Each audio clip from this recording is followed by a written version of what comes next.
fiber. I'm here with my 2017 Tundra.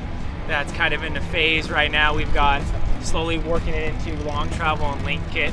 If anyone knows me and follows me on Instagram, you've seen it go from a basic level truck to a mid-travel truck to going full fiberglass, full interior cage, and shortly it'll be linked in the rear end as well. Kind of wanted to make it look the way that I grew up with. Kind of if I was going to build the ultimate Tundra from the factory, what I would kind of want it to look. Still functional, but still something that an everyday guy can use and not feel that it's either overpowered, underpowered, or too much of a truck.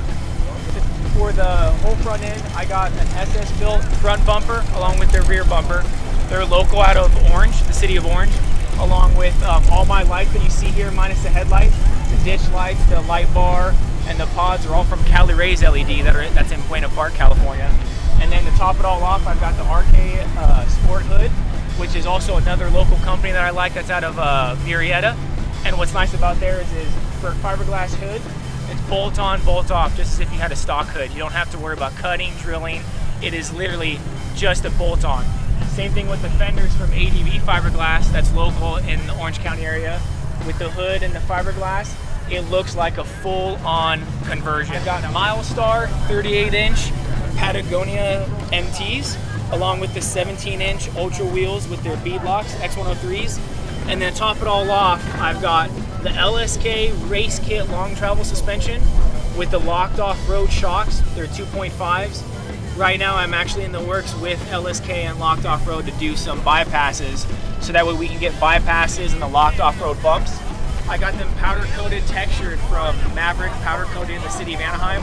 So if you can see, most of what I have here is trying to do as much local as much as possible to where people that ask me can go and pick up the shop. You can develop a network and talk to these guys. It's not just online or calling on the phone and not knowing who you're talking with. In the rear, we've got the SDHQ chase rack with my 2 spares, as well as, of course, I've got the recovery stuff. I've got my 3-ton jack from Pro Eagle with my power tank, 15-pound tank, because nothing sucks rather than having a flat tire and no way of changing it, whether it's just simple air or just like today we went out and had a blown tire.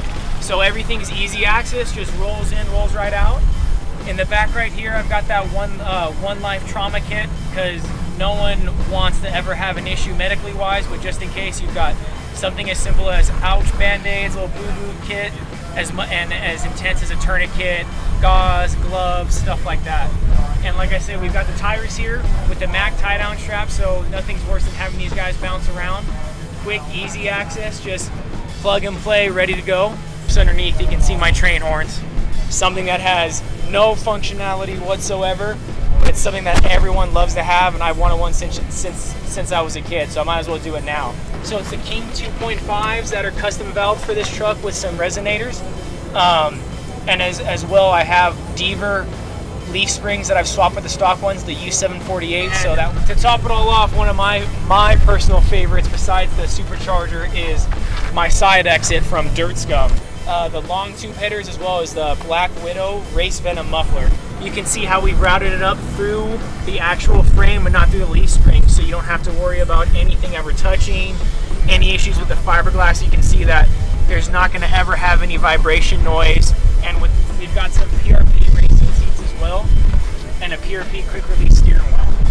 So that way, as I'm starting to slowly build it for a cage and things like that with racing harnesses, I've got a little bit of everything. I've got my rugged racing radio in the center. So I grew up with my dad that liked ATCs, and he actually had a Tacoma. And when I was little, I used to always fawn over that thing. And used to always like the idea of trailing something in and out. And I growing up in the IE, it was either go to the beach, go to the mountains, or go to the desert. So going with the desert, I wasn't old enough to ride it, but ever since I was a kid, I remember saying, I'm gonna want a toy, I'm gonna want something like that. And unfortunately, my dad had to get rid of that stuff.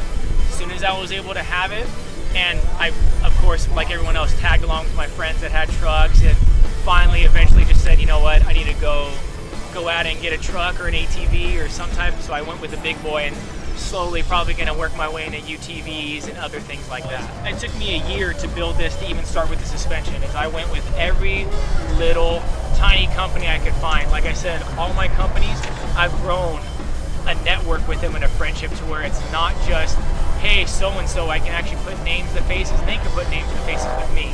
And I only get quality.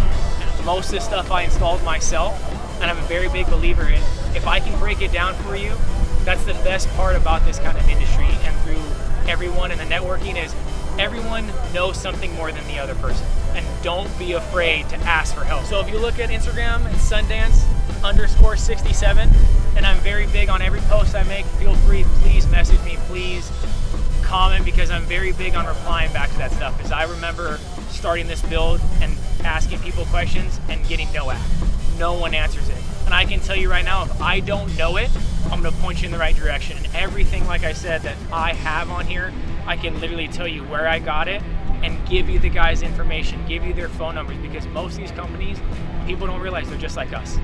They're just like, their hobbies are just what we are. They just said, hey, I can build something for that hobby.